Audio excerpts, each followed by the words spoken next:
मित्रहो, आपल्या new problem solve चॅनलला सबस्क्राईब केले नसेल तर प्रथम सबस्क्राईब करून लाईक करा. तर आज आपला विषय आहे लोबान. होय, लोबान या पदार्थाला आपल्या धार्मिक कार्यात अनन्यसाधारण असे महत्त्व असून त्याचे सायंटिफिकली देखील खूप महत्त्व आहे. आजपर्यंत लोबानचा वापर आपण धार्मिक कार्यात करत आलेलो आहोत. हा एक सुगंधी पदार्थ असल्याने घरात, दुकानात, ऑफिसमध्ये वातावरण सुगंधित व्हावे म्हणून बहुतांशी ठिकाणी याचा वापर केलेला आहे. मंदिर, दर्गा या ठिकाणी धार्मिक कार्यासाठी याचा वापर करतात.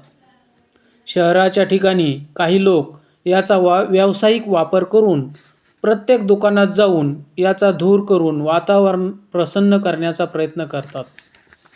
लोबान जाळल्याने केवळ वातावरण सुगंधित होते असे नाही, तर याचे काही शास्त्रीय गुणधर्म व उपयोग देखील आहेत.